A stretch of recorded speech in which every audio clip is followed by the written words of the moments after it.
welcome to the Surgeons of Horror special edition podcast, where we're going to be dissecting and discussing this particular film, which was part of the J-horror franchise movement that kind of formed around the late 90s and into the early 2000s.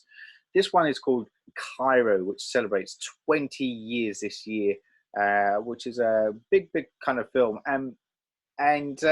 You know, as I said, it kind of came in the wake of a lot of those other films that kind of came around. We got talking about Ringu and Audition, and also Ju-on franchise movies and stuff like that. Now, I have to have a confession that this was one of the J-horror movement films that I completely missed on its first time round. And I only just got around to kind of watching it this time for the podcast for our 20th anniversary celebrations of this. Before we kind of get into dissecting and discussing the movie, I should probably introduce myself. My name is Saul Muerte. I am the lead surgeon for the Surgeons of Horror podcast chats. And joining me in order to dissect and discuss this film, I have none other than Richard Lovegrove. Welcome aboard, Richard. Hello, good to be back, good sir. Good to have you on board. Good to have you with us. For the first of, well, this is technically our 8th season. We're kind of shifting things around a little bit. And we're going to dissect and discuss these films when the anniversaries come around, and have a bit of a deeper delve into them and dissect them. Now, as I said, I had only just watched this movie in the lead up to our record, which is quite a crying shame, because I do love the J-horror films. There's a lot of them that really resonated with me during that time. I used to just love, I lived in London at the time, and I used to love going to the Curzon Soho or the Prince Charles cinemas there in London, and really kind of getting into these films. It was right at the peak of when I was really going to the cinema a lot, when the J-horror movement was actually kind of coming around. But Richard, how about you? Were you aware of this movie, or how recently did this enter your sphere? Oh, well, this has been one that's crept up on me because I try to keep a little bit of my feelers out with all international kinds of film. German cinema particularly, I absolutely love the way they use color. But this film, as you said, you mentioned Audition and other J-horror films like that. And so I was more familiar with those, even Hausu. But after my experience with that, I sort of stayed a little bit away because I got terrified by Hausu.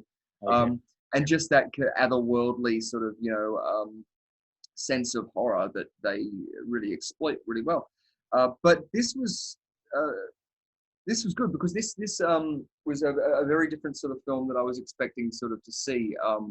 It being running about 2 hours long, you sort of know you're going to be in there for a little bit of slog. But again, like I was saying before, with the European cinema, the way they use color, the way they use shot composition and framing really is remarkable, and always leaves you not knowing where they're going to go next. And so for a medium like horror, it is particularly utilized very well in the Japanese horror sense. I speak of that purely being a foreigner from Japan. I mean, I'm Australian, so a lot of my influence is, that sort of European or American pretty much now. So coming to see this film, no, it was fantastic. It sort of put me on that same edge as Synecdoche in New York, and that sort of like, you're really analyzing the emotions and the feelings of real time. Yes. And part of real horror, existential horror, you got the cosmic horror and stuff like that, but there's sort of this meta horror of time, which I find in film can really be exploited really well. And whether it be an intentional horrific element that they're trying to put into it, it serves the film in such a way that you get terrified purely by the silences. And that's different as well from like something like the recent Invisible Man, which was using that same shot and composition for this weird state, but that worked into that American style, which we're kind of used to.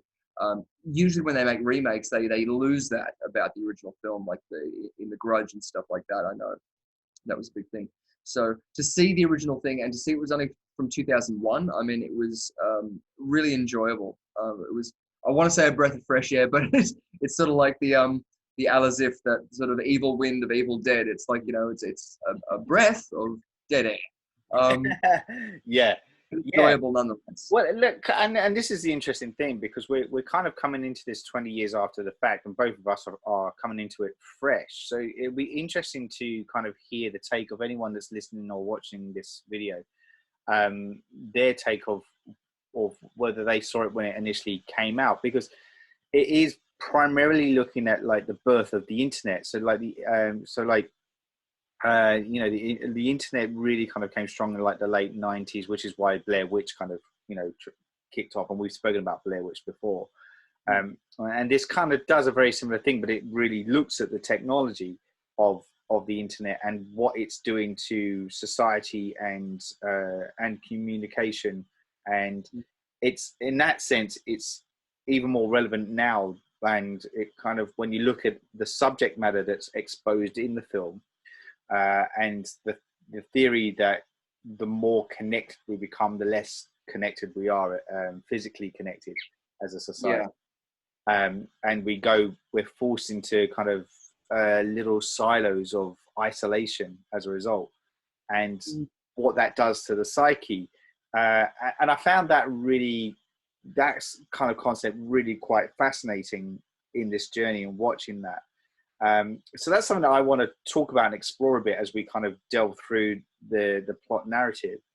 But the other thing that jars a little bit, and this is where it kind of gets a little bit dated, because it was set in 2001, the actual technology is dated now. We've become so far removed from that. So you kind of almost need to look at this as a bit of a post-apocalyptic film, but very much set in its time. As a movie, and if you can do that, then you can kind of forgive the dated kind of aspects that kind of come at play. How did you find that? Did you find that too jarring, or were you able to flow through the narrative without that really being a sticking point? For me, it was reminding me a lot of the it came around the same time as The Matrix, and so it was obviously me watching that now is saying that it wasn't me at the time. I don't even know if I was necessarily that much into watching and reviewing films at that sort of time, sort of running around Sydney. But they filmed Matrix near where I was, and so whether or not it being something that was helping my psyche by ascertaining and going, no, this is the same time as The Matrix happening, made me sort of go, okay, the justification for the technology. I mean, you can see Flight of the Navigator and old films and stuff like that, where they're using older technology. And, for me, it's always been like, you know, it's just the lens of the time that they're filming that with.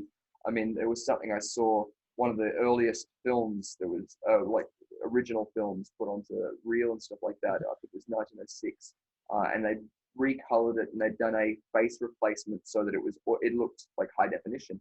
And it was amazing just to see what they'd done. You could still see it was old school and it looked ghostly and stuff like that. But by knowing that, like, you know, going into it, I was intrigued so much more. But in that same way, there was a color palette which seemed like it was constant in this film, which was set sort of like slight haze, which went over the top, which I felt was reinforced by that whole technical aspect. I mean, there's some glitches and stuff like that happened in the earlier part of the film, which really sort of set me at a bar going, oh, okay, I can understand that this is a world where they're trying to bleed through this technology or this explanation of glitchiness. Yes. So to me, like, you know, it wasn't as far stretched for me because, again, it was foreign from the get-go. I mean, reading subtitles and anyway, I mean, it doesn't take away from the experience any more than you can't watch the imagery whilst it's playing out, which is an unfortunate thing, but I particularly like watching films when they don't have subtitles, like as in, or, you know, I've acquired a copy of it or forgot to turn them on. You know, just you should be able to get the same sense. I recently saw the same Borat film, the sequel, and that one was particularly awesome because it got it through all of the emotional stakes without. And I only recently found out that she was speaking, from memory, I want to say Bulgarian or something like that, and he was speaking Hebrew. So the actors on the set were communicating and not understanding each other, and that was part of the point which I liked about it, because therefore you got the emotional thread so much easier. So whether or not it's something where my own psyche, I go into compartmentalization when watching foreign films in general, but it has me sitting on the edge of the seat, and so it doesn't so much put me off so much as it makes me want to invest a lot more. Yeah. Yeah. Yeah, I know what you're saying there too, because and I think that was part of the attraction for me in it being a foreign film, but more so because, and I think we mentioned this in an old podcast when we did look at the Ring franchise a while back, quite a while back, but that kind of as a Westerner watching the Eastern culture's view on what horror means, but also Japanese kind of culture comes incredibly rich with, particularly with old folk ghost stories, and it's immersed so deeply in their culture and the way that they carry out their lives and stuff, and also because the ancestral thing as well, and respect of ancestors that have been and gone, and the impact that that has. So when you tie that into this film, and it's that kind of residual kind of energy that hangs out, and it's something that I've been interested in too, as well as like as far as a subject matter of what ghosts are or what spiritual entities are.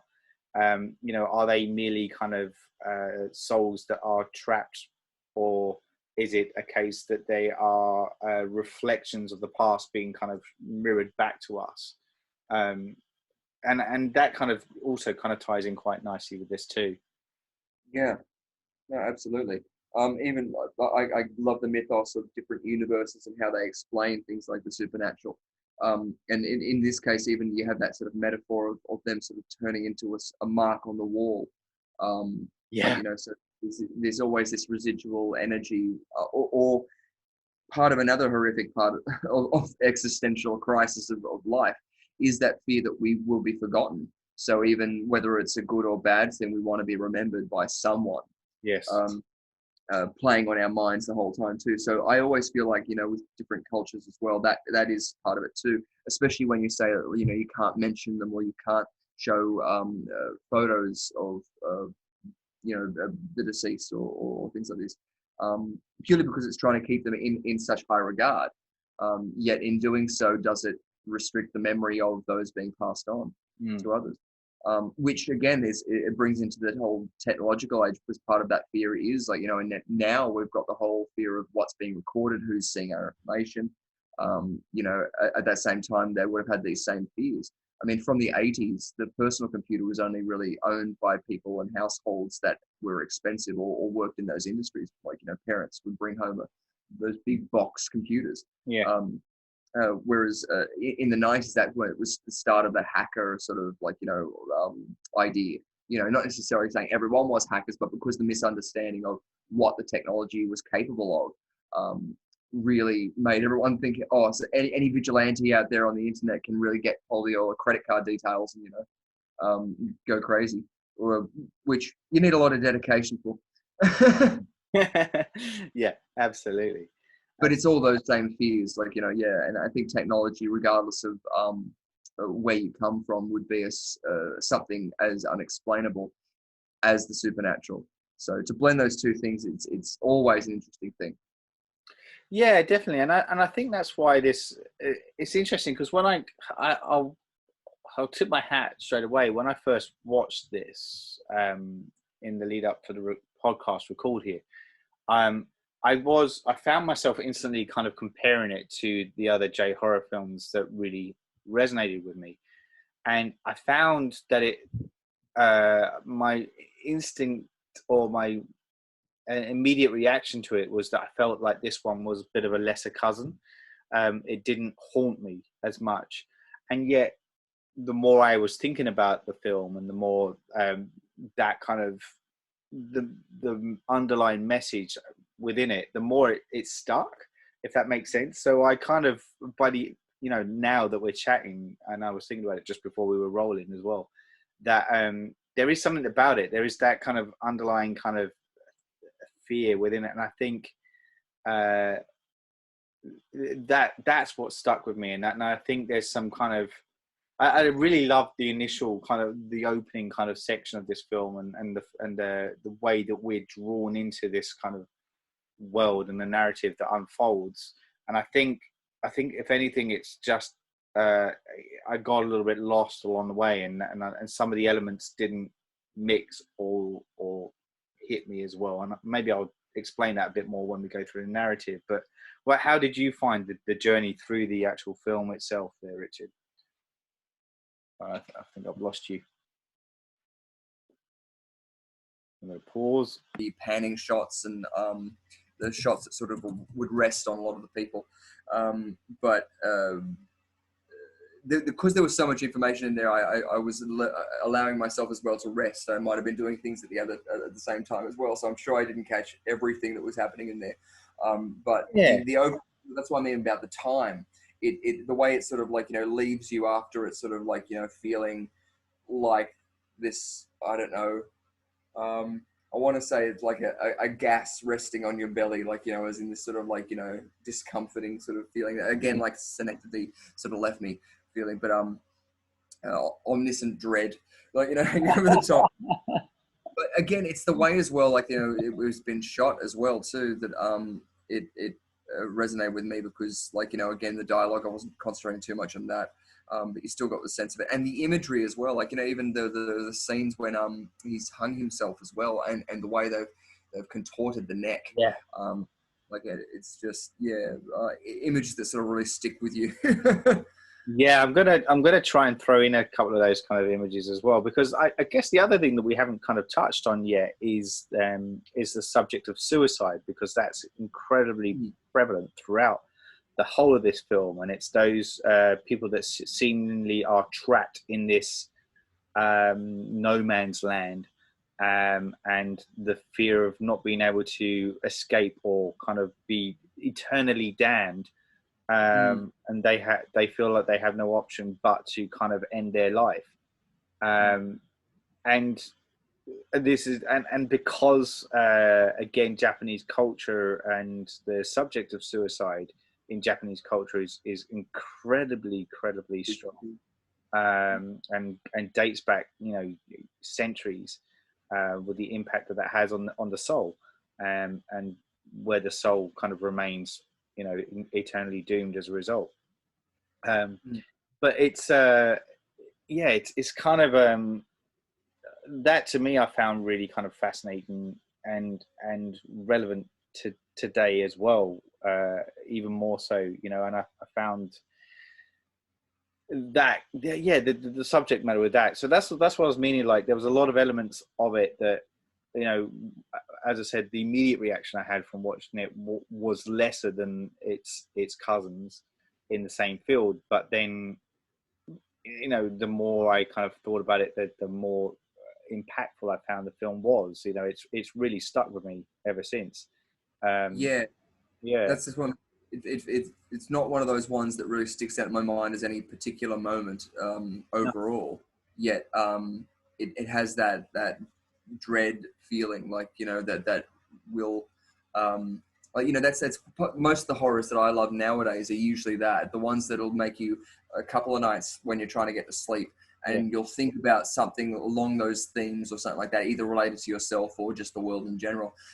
And that dread of just going, but realizing that it's come from some memory of that film, or at least it's put it into a context where that your brain is allowed to process it in a way that you're not going, I'm going to get overloaded with fear, because it's so easy to send our bodies into a sort of form of shock, and regardless of what you really die from, it is really anaphylaxis, your heart stopping your body because it's going into a shock. So obviously they're very, very impacting sort of different things, but I was even going to bring up what was the relation to Battle Royale, which was one of the first Japanese films I think I saw when I was young. Because of the subject matter as well. It's pretty much the Hunger Games. For those of you who haven't seen it, it's one of the first Hunger Games stories, even though predating this, it was a book as well. Highly recommend that. It's a lot of fun. But in that, it starts off with the main character's father committing suicide out of, and the humiliation both before that, leading up to it, and how he feels like he is a failure, and then committing suicide, and how his son finds him in an eerily sort of similar sort of stance as well. Like, as in this sort of, I think he found him with his pants down and the toilet paper with all of this Japanese writing all over it. So but it seemed like a surprising sort of way to find someone, especially someone so close to you that you care about. And the imagery that would stick with it too, because that was so poignant. But I had similarities between those two, not primarily because it was Japanese as well, but the imagery of that moment, and then it later on appearing as a mark on the wall, just made me, because it constantly recurs in that character's mind in Battle Royale, going back to that as a poignant moment for him, both as what he's going to now do, and also where he's come from, and the idea of going, do I live up to or honor what that person is, and how much of that person is me. So I found that really interesting, because again, even if it's that sort of thing, the tragedy as well that's surrounded by suicide, and the demonization, even in some religions and things like this, it's usually one of those deal breakers, even with insurance. But it's got a taboo which no one really wants to talk about, and it's obviously a big enough issue that it needs to be talked about, because people are constantly going through this, and I don't think there's anyone in their right mind who maybe wouldn't want to admit it, but has thought in some way about that kind of thing in some capacity. I mean, we're only human. But that taboo, in this sense, it feels like it's one of those things that's on the nose that you can't talk about.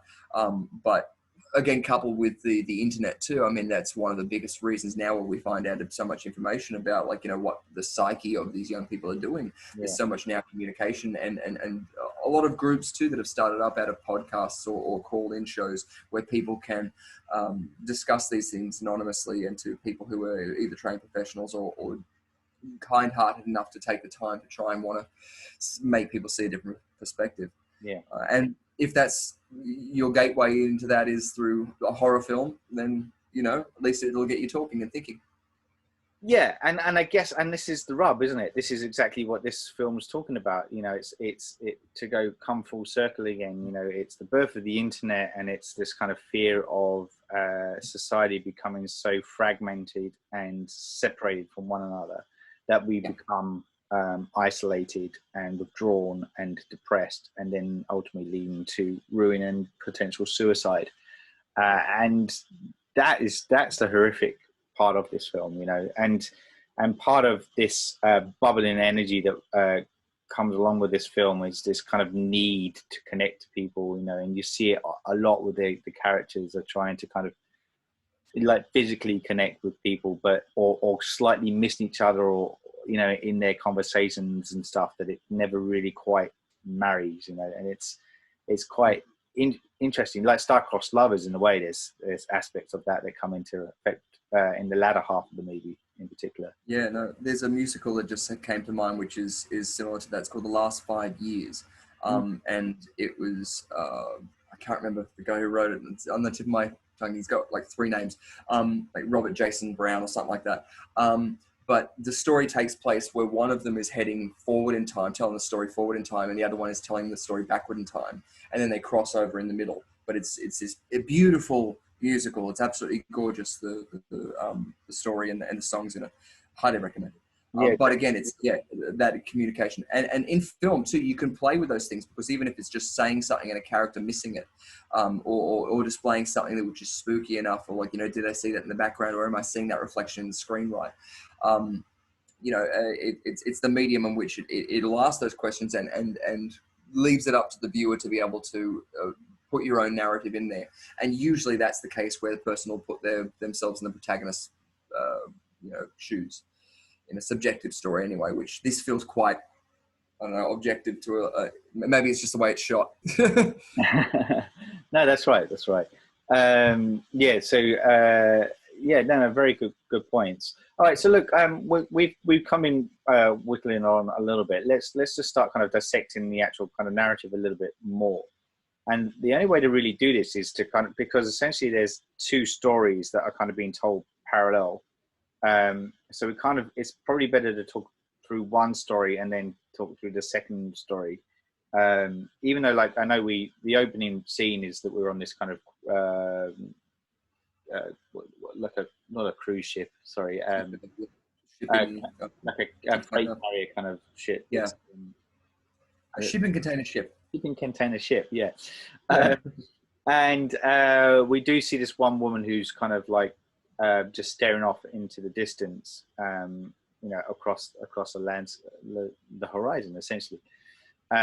Before we then kind of start folding into the story proper.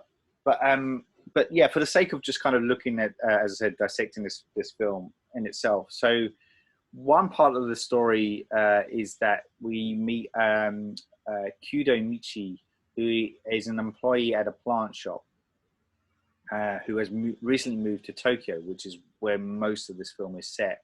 And Tokyo itself kind of lends itself quite heavily into kind of post-apocalyptic kind of scenarios. I'm always thinking of Akira, the animation, which is set in Neo Tokyo. And so we meet Michi and her co-workers, who are Sasano, Jonko, Toshio, Yabi, and Taguchi. I want to say it's the latter who's been missing for some days, and has left some work on a computer disk. And it's Michi then who goes to Taguchi's apartment to kind of find out what's happened to him. And she kind of meets him there. He seems a bit distracted and not really with it. And in the middle of their conversation, he kind of makes a noose, a hanging noose. And then he leaves and then hangs himself. And we all get this kind of told from her perspective. So he's kind of floating around in the background. He seems kind of a bit out of it, And we get the first kind of real confronting scene, and I think that's the scene that we were talking about with the elongated neck kind of moment. Yeah, you can see the sinews and the strain it's going through and the weight that it's supporting. And I was looking for the noose because I was going, okay, yeah, where is it? We're used to it being around here or something like this, but no, it's obviously tucked right up, supporting all of that weight. Yeah. Which, but again, was just confronting because it's yeah, something that you think of, but also too from a medical perspective, is making me thinking: is it the rigor mortis stage? How long has it been there? Yeah. But also too, I think is squatting in here, his like legs apart, a little bit as well. But yeah. But even in artwork, I know that there was that piece in Hannibal where they're talking about the hanging of Judas Iscariot and where he disembowels himself. Yeah. Just the artwork depictions of that, it's usually interesting because of the face as well. What's being seen on the face in Battle Royale too, it was a sort of blank, sort of a dead sort of thing, and this is the same sort of way. Whereas in some horror films, like obviously when they do The Ring and stuff like that, you'll get this sort of like discontorted or seeing the pain through the facial features. Where seeing it through the rest of the body, I find is much more impacting because it removes that human essence from the body. Yeah. So. Yeah. Oh, it's interesting. It really is, and it is because of the physical presence or the depiction, I should say, of how they presented that particular scene is quite confronting, and but also the manner with it, because he is so aloof that he's kind of a bit scattered. And then does this thing where she finds him kind of has killed himself in her presence. Kind of, there's a moment where you kind of go, was he there with her at the moment, or is she seeing a past kind of memory of him in that moment too? I don't know if you got that too. Yeah. I felt like there was a bit of a weird kind of time overlap thing where you go, is he stuck in a certain time and she's just happened to kind of hit a time pocket, if you will. Yeah, no, definitely. Well, as in it would explain like a lot of moments where that sort of miscommunication has happened too throughout the film as well, but also playing with that glitch, because even going back to the Matrix, I mean, that idea of deja vu being explained as a glitch in the Matrix, I find very interesting because there's a simulation sort of argument with that. But I don't know if that was necessarily where they were going. But even by having that hint and motif in there, could insinuate that supernatural is out of the way, because to the way that it's perceived, there's no ghostly elements or anything necessarily, no glowing lights or anything. So yeah, if even if it was her projection, of him, it's still a ghost of some perception to someone. So that's very true. I like that as well. As we were saying about the supernatural, with the multiverse theory and things like that, there is an interesting hypothesis with the idea of that crossing over and that echo of time being something that's constant. So I find that a very interesting thing, especially with the explanations of ghostly activity. Yeah, no, definitely, I agree with that too. But yeah, so when so basically, like this, it's not just a shock kind of component on the friends, but also the curious nature, because they kind of what drove him to that, because there was no, from their point of view, there was no evidence of him feeling that way, and so that leads them to kind of look at the computer that he was working on, and they find this disc, and they start inspecting what was on the disc and seeing if there was anything he'd left behind. And this is when they discover an image of Taguchi kind of staring at his own computer monitor. And it's these lots of endless kind of images in them that's kind of coming across on the screen. And in the other monitor on his desk, they see this kind of ghostly face staring out into Taguchi's room. So kind of real, kind of haunting kind of aspect that's going on. Then we pick up with Yabe, who receives a phone call of a weird kind of voice saying, "Help me," on the phone call. And when he checks his phone, he sees the same image that was on Taguchi's disc. So that leads him to go to Taguchi's apartment, and that's where he sees the ghostly black stain on the wall that's imprinted on the wall where Taguchi had hung himself. And when he's there, he also sees like this paper with saying "the Forbidden Room" written on it. And he then, at this point, is then when he notices that there's a door that's been sealed with red tape, which is an ongoing kind of component of this film. This idea of like taping off rooms, like the Forbidden Rooms, but there's lots of them. Like they're almost portals to the other world that they're trying to seal off from our world. So that to kind of say that don't go there, because in doing so you're going to open up this vortex. Or totally. I was even just thinking that too, because the tape would be obviously to seal the air or something like that to it. And interesting enough, I was just looking into a Roman temple complex. It starts with H, but it was in Turkey, and it was built on salt baths. And they had the Temple of Apollo. Pluto. And in front of it, they had a small little amphitheater, probably about that deep, as in probably go up to about your knees. And in front of this, they had a little archway that would go into a cave. But in front of Pluto, he would have the three-headed dog. I can't remember what it's called. So there was this question of why this was there. Yeah? Awesome. Yeah. That's right. But they, what was it? The there's a whole bunch of carbon dioxide buildup there because it's built on a salt bath. It's obviously the hot air underneath is pushing it all up and it's bleeding through the rocks and stuff like this, but it stays at about knee height. So they used to use that as sacrifices because priests at the area used to pay, used to sell animals as sacrifice. So you would lead them up to the archway and then they would die in front of the archway and you use that as a sacrifice. And it would also prove that the priests were, divine. And then, interestingly enough, I can't remember which one, but I want to say Mount Olympus, like one of the proper, well-regarded sites of the Delphic Oracle, apparently was built on a similar site. And the Oracle used to be the virgins, girls used to go up there and stand over and breathe in the gas, and would then go into a trance and recite the oracles, blah, blah, blahs. And I was very interested then because I never thought about mortality rates of the Vestal Virgins of the Delphic Oracle, but they must have been a very short lifespan, considerably even relative to the time.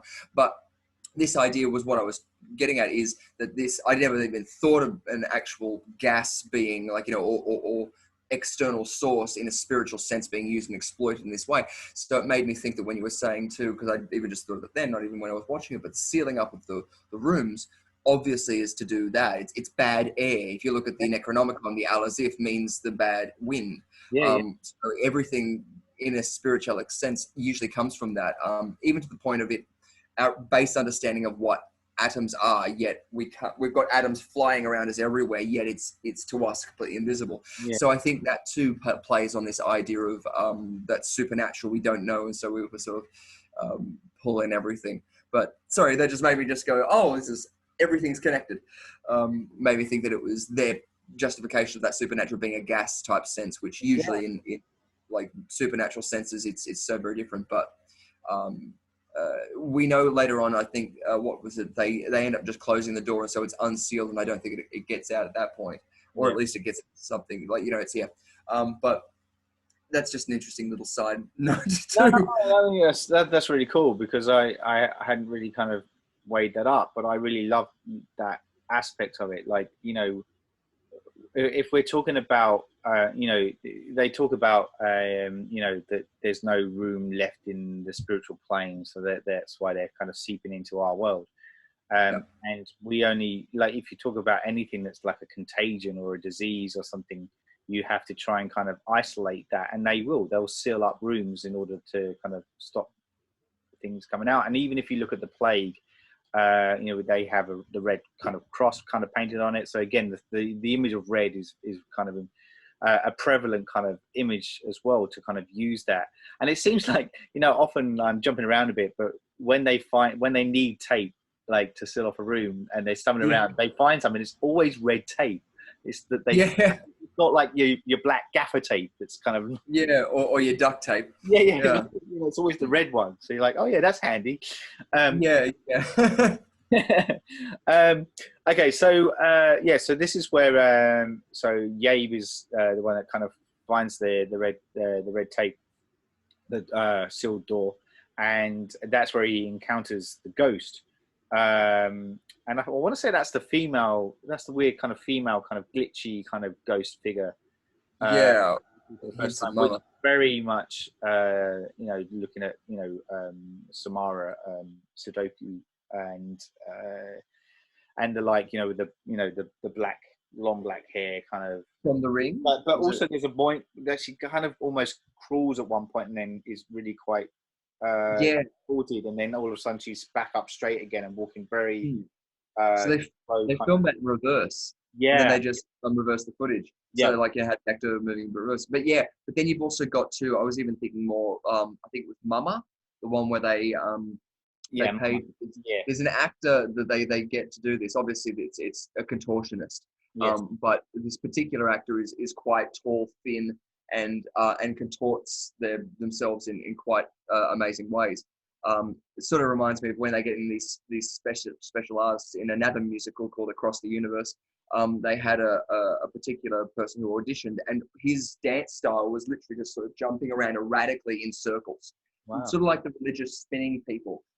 But they hired him to do these two sequences in it, which it's so off-putting, but it works with the beat of it. That it's remarkable. So again, it's great that horror films too can get these specialist artists in to be able to do these sort of things. But even with that, you've got glitchy movements from Mama and Samara Ring, whereas in this, obviously it's a very different style of scare, but too, the subtlety with it works really well. The slow, the mirroring of shots as well, where it's like in the background, it's the exact same shot, but it's just been intermitted with other random cuts. That makes you then guess, oh, they were there before, where are they now? And you're thinking, where are they in relation to where I've just seen people go? Because this is, again, another orienteering shot. Yes. Which, it's a great, playing with the psyche of the audience that way, where you're making them play a little game, is fantastic. It's really good. Yeah, it's great. It's great. There's like lots of these kind of little moments, and this is selling kind of the mythology that's kind of coming across in this now, where they're setting these kind of things up. And this is the first kind of indication that we see how this is transferred too, because in seeing the ghost, that's when Yabe then suddenly becomes depressed, and he tells Michi that he saw this horrible vision in the forbidden room. And then I think the next instance is Michi then receives a call like the one Yabe had received initially. And she checks on Yabe and sees the black stain on the wall again, similar to Gucci's one. And this is when she panics and realizes Janiko has unsealed and entered the red tape door. And that's when they go inside, and she witnesses Janiko being kind of cornered by the same kind of female ghost spirit, and she kind of rescues her, pulls her out. But Janiko goes into this catatonic kind of almost state from the encounter, and then later she steps, from memory, she steps towards the wall. And that's where she becomes this black stain. So we actually see that, again, the actual transfer from the physical realm into the non-physical realm. And this is where then Michi is obviously incredibly worried because of what she's been seeing. And so she goes to check on her mum. And in doing so, she then meets our other central character, right? I'm going to try and say the name right, Ryosuke Kawashima. And so that's where the stories kind of meet. So then now we backtrack, because then I'm going to talk about the second part of the story that overlaps with this, which follows Ryosuke's kind of perspective of what's been happening. Now, when we meet him, he's an economics student, and he's recently signed up to this new internet service provider. And we see him kind of in his home, and he's kind of messing around with some of the computer equipment. And he finds this website by itself showing disturbing images of people in these dark rooms alone. So it's almost like, you know, how we had VHS, the film VHS, kind of come out with all these like little kind of weird things happening. It's almost like he's watching like an internet version of that, of all these little kind of things that are happening. And there's some weird kind of behavior of some of the people that are on these kind of images. So that he basically, I think he pulls the cord or turns it off. But that night he wakes up to find that his computer's come back on again, and it's still showing these weird images. And that's where he then, that's where he unplugs the computer in a panic. And the next day he meets Haruri Karasawa, and she is, they're a postgraduate computer science student, and they suggest that he either bookmarks the page or prints the images so that she can look at it and examine what it is he's seeing, so she can hopefully try and just decipher what the problem is. Because at this point, they just presume it's some kind of glitch, or like it's a hacker or somebody that he's kind of stumbled onto. So Ryosuke attempts to do this, but he finds that the computer won't follow his commands when he's trying to do it. And instead, he gets this video of a man with his head in a plastic bag in a room with the words "Help me" written all over the walls. Disturbing image in itself. Alone. so then I think this is where then a classmate then explains his theory that souls have. This is where we get the bit more of the mythology. So souls have been begun to invade the physical world because there's no room in the spiritual plane anymore. And Kurosawa, the girl, starts acting strange and suggests that ghosts would want to save humans from the loneliness of the afterlife. And Ryosuke tries to escape with her to a faraway place to get away on the subway. They're trying to escape. However, the train kind of stops, and this is where Harui is then she's just compelled to go home. She just needs to go home. So it's like she's drawn back into it.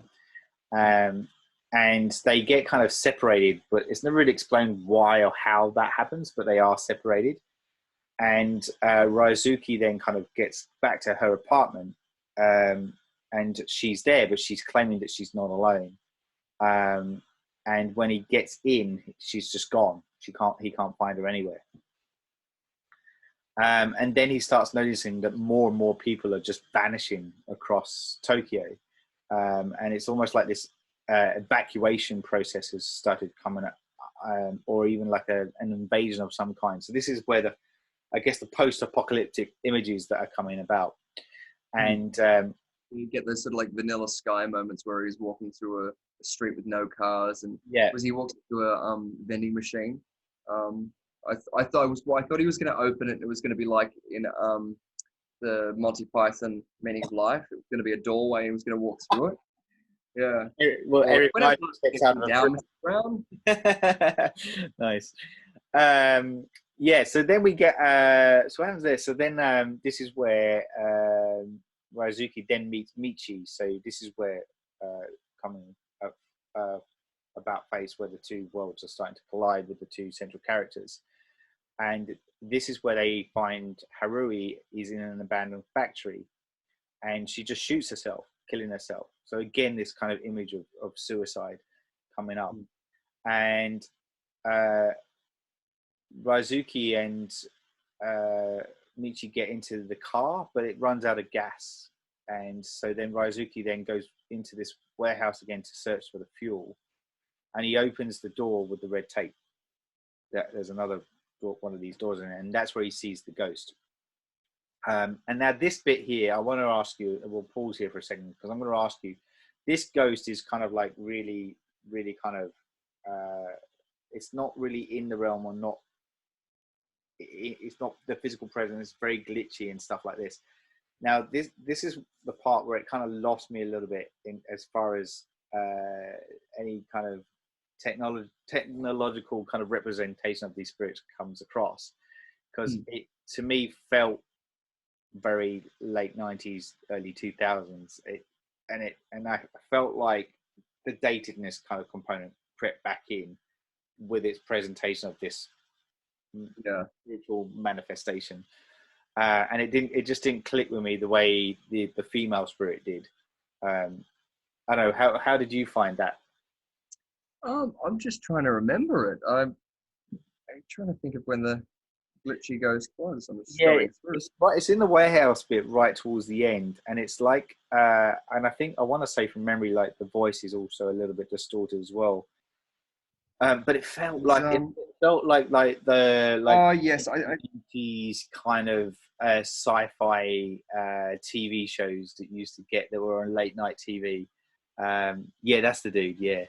Yeah, because I was looking at that, and I was looking at it sort of from far away. I remember when seeing it that it, I thought it was more of a stylistic. It made me want to think that it was a film noir. I don't know. At this point, I had a lot of sort of like, allowances I was giving it, I guess. So at this point, like, it didn't worry me too much. But on review of it, it actually reminds me a lot of early cinema. What was the one? It's not the Seventh Seal, but it's similar style. It's earlier than that. It's like silent era, but it's not Nosferatu, but again very similar with dark eyes. But it made me think that it was just a very strong stylized choice of representation. Are you kind of referring it to early German expressionist kind of film, the Fritz Lang kind of directed, Yeah, W. Murnau kind of movies. yeah. So like Metropolis. That's where I was. And, My allowances were justifying it anyway. It was maybe it was too much. But yeah. And two, again, it was 2000 as well, and so like effects don't really live up that well. But to me, the glitchy technique as well, I even found in the Babadook recently was a bit much, where I didn't think it was needed, and it sort of like detracted from it. There was another scare in something I watched recently. It was a sort of B grade, big grade one. But it's that sort of thing of going, do they need it? And in that sense, the glitch was probably more of a story element that was required in it rather than a visual element, which could have been much more impacting without stuff like that. Or even, I don't know, with visual effects now, what I would be saying is I always like it when you can mix with that that plane, particularly the Z-axis on 3D, i.e. if you've got smoke, to see something like lightning that would go along that Z-axis is far more interesting than seeing it going X or Y. So that's where I'd be playing with it. And a lot of the Marvel type universes have been playing with a lot of that sort of like, thing.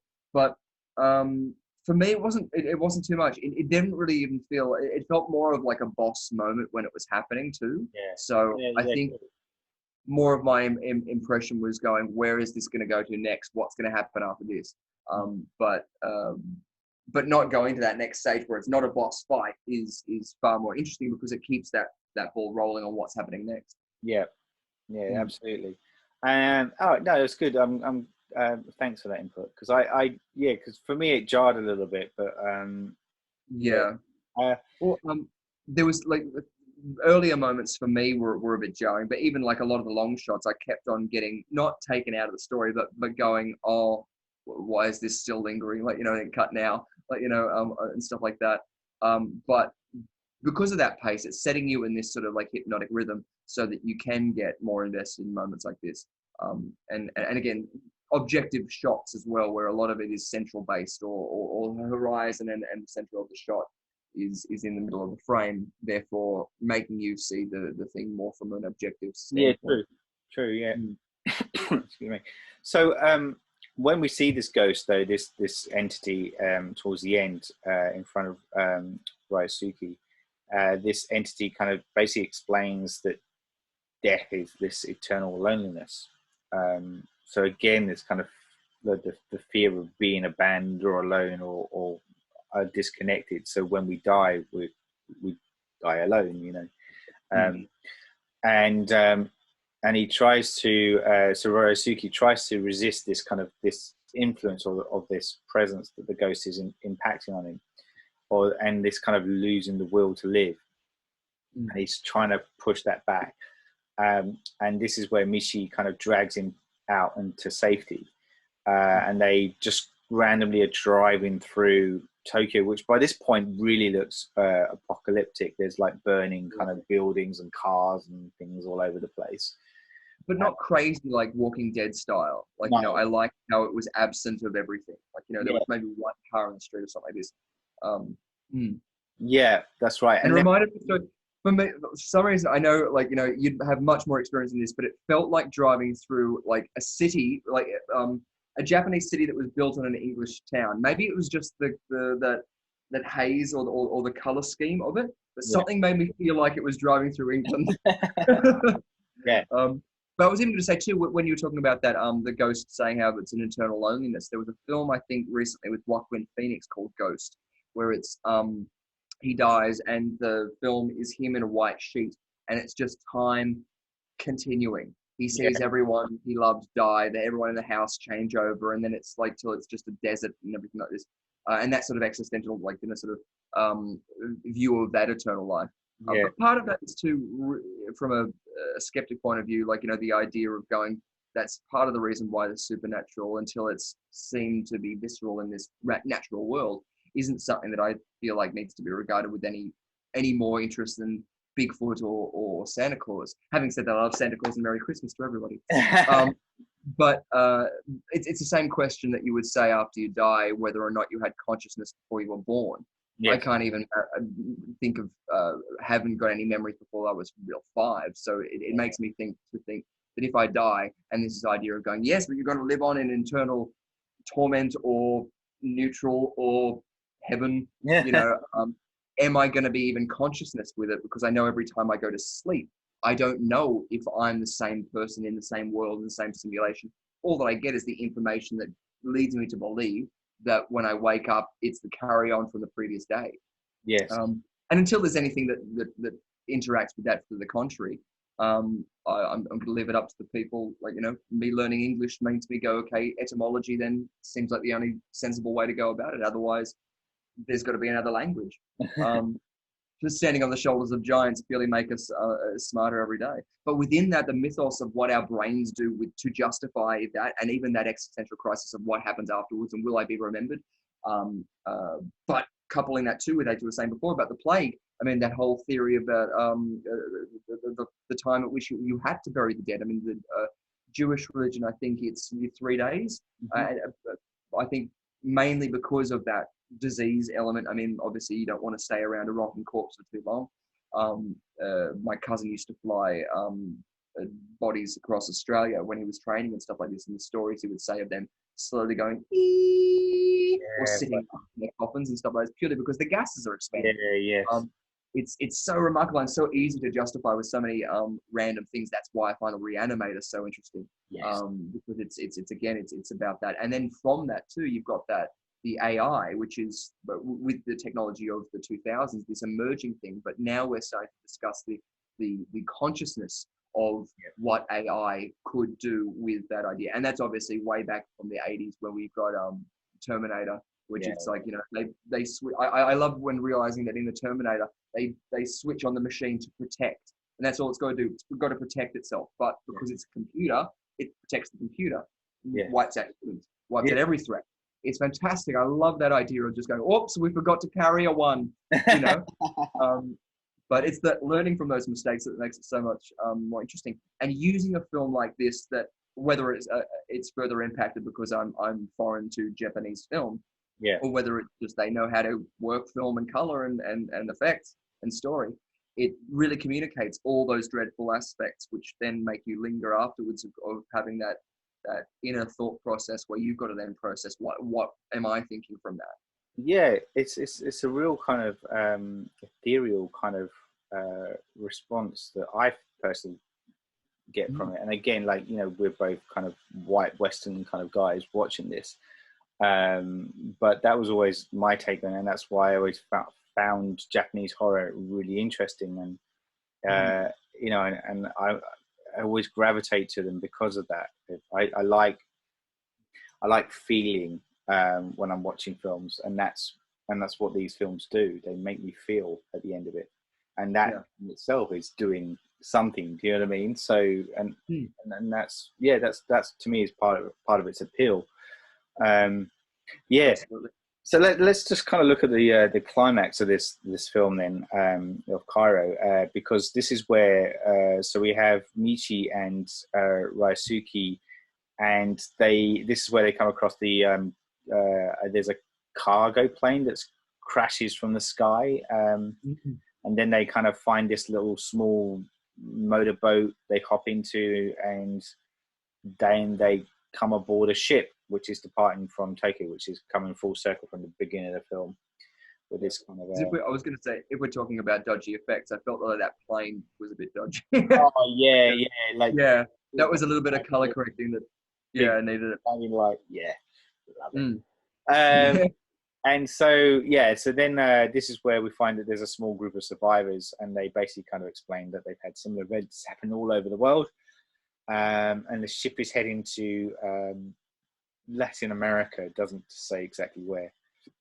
And this is where Ryosuke and Michi go below deck, and we get kind of like the final moment where Ryosuke, he's been hanging on to this kind of emptiness for so long since he had the ghostly encounter, that he then slowly disintegrates into ashes. And then we see like Michi's basically like she's alone, or is she, or can she form companionship with the people, the survivors that she's with? And the credits kind of flow after that. So yeah, quite a haunting ending. How did that sit with you as a final moments on the film? Yeah, no, too. I found it.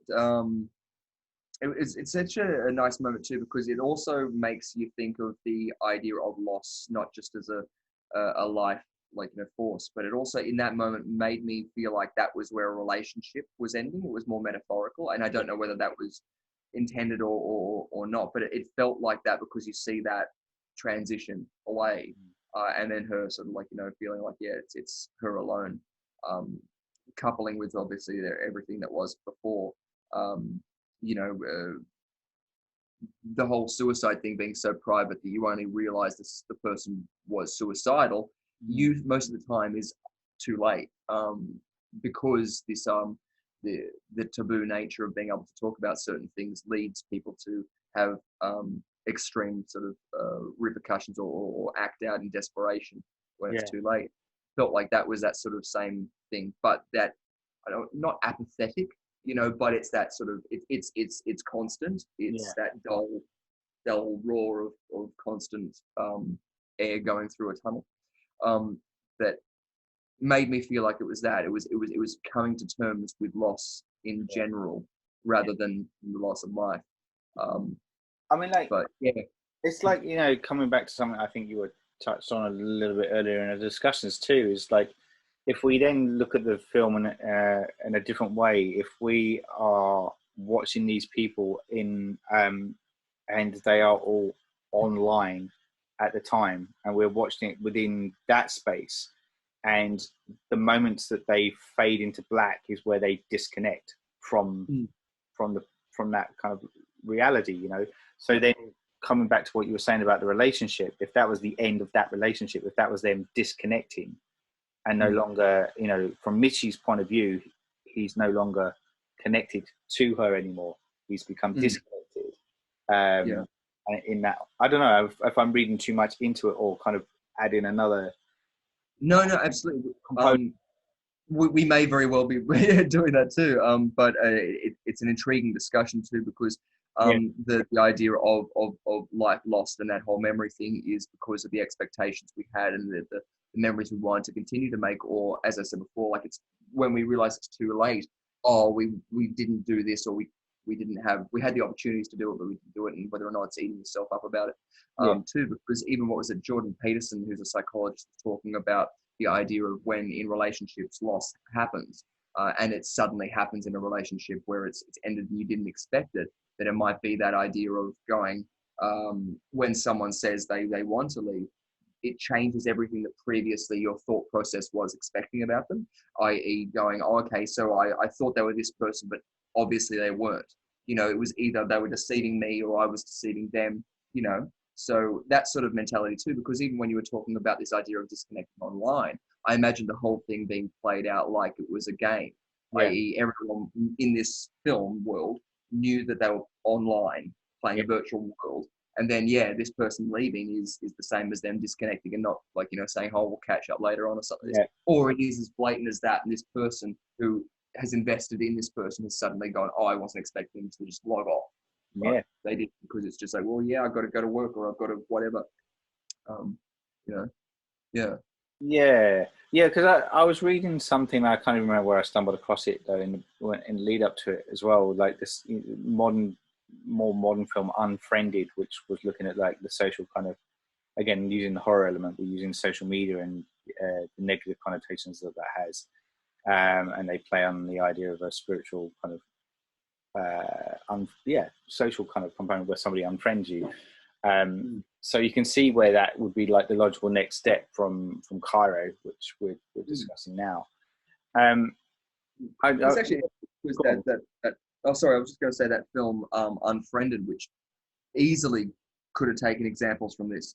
I mean, even from that, what we were just explaining then, that alienation of something that you had invested in, whether or not it was reciprocal or even acknowledged, is an existential fear that you could play on very easily with a film like Unfriended, where everything is about friends online and the expectations of rather than going, oh, you said this, you're such a bitch, or shared a photo online. Make it about the alienation and that sort of conspiring thing of being lying to your face with a smile on, and then realizing that you're in that and you're actually having to deal with it. Almost like the ending of American Psycho. Yes. Where he's on the phone and he says, did you get my message? And he's all sweating. He goes, yes, it was hilarious. Like, and everyone's still alive. And he's just like, am I insane? What's going on? And so, and then realizing right at the end, but I'm here at this party. I've still got to play the game. Is part of that sort of terrible horror too. So yeah, maybe it was part of what this film was talking about. But I do feel like that is a bigger thing about with foreign films. It isn't usually about the thing that it's obviously talking about. Most of the time it is, like, as in every story can be told. But because of that disconnect that we have, it allows us to maybe overinvest in it. But it makes the film so much more interesting. Not that it wasn't interesting before. I mean, it's something that I think a lot of American filmmakers should watch, or maybe American production studios should allow their filmmakers to invest a little bit more into. Hopefully we'll see a new renaissance because of everything that's going on in Hollywood. That's right. And I guess that's why this film does resonate, because it's not just one level. There's lots of levels that's going on here, which makes it even more interesting as we go through that journey. So like you were talking about modern filmmakers. Like I was just reading something here as well. Like sometime in 2010, early 2010, Time Out did a poll with conducted by authors, directors, actors, and critics who had worked in the horror genre to basically vote for their top horror films. And Kairo was in the top 100. Nice. Time. So I'm not sure where it placed, but it was in that mix. So to that respect, so then it would have been like just shy of being 10 years old. But still obviously had that kind of impact on people of the genre. So I guess that kind of comes round to me. I always ask these questions. Those that aren't familiar with our podcast discussions, I do always ask the offsider or my co-host, not only what they thought of the film, but where that placed them, whether they would recommend it to a modern film-going audience. Where do you sit with that one, Richard? Yeah, well, it's one of those ones where it's not everyone is going to sit down and watch a foreign film in general, which is a shame. But for the people who would obviously be interested in this, I think that any filmmaker should watch any kind of a foreign film, whether it be European or whether it be Asian cinema. But particularly, like, you've got Hong Kong fighting films, which was some of the first Asian cinemas I came across. It was only later on which I was sort of then became more fascinated by J-pop and J-horror. But I think that, it's a sort of thing of going, if you're the sort of person who would invest in it, which I think in the first 10 minutes you'll get the sense of whether or not you're going to stay into it, would be, taken aback by it and surprised by it. I mean, even Rotten Tomatoes, they put 74% on the tomato meter and audience score of 60. So it's definitely popular. And as you said before, like, filmmakers definitely highly recommend it. Maybe it's just one of those ones that's sort of like the secret thing that filmmakers share, and they say, oh yeah, you should watch this, you'll get some hints from it, because it isn't very spoken about. But it's may not be for everyone, but if you like an existential crisis horror film, hit it up. Yeah, no, I think that's right. I think, and you're right, because there is a lot to discuss around it, and that's evident in the fact that we've been talking through it for this kind of podcast. And like we said at the beginning, it's one of those ones that weirdly evaded us. So like you were saying, like it's not one that's talked about, and yet there's a lot to talk about it. So yes, it's an interesting one. I feel richer for having watched it, I have to admit. And I would recommend it, but it comes with a bit of a caveat, because it's a slow burn film. Like it's the pace to it does feel stretched, and you could easily, sometimes that really works nicely, especially with like their Japanese kind of films. I really like that. I mean, I like early Kurosawa films, as well. So there's I've always been kind of drawn to Japanese film in general. So I kind of I often quite like that kind of slow pace. But having said that, I really felt it in this one.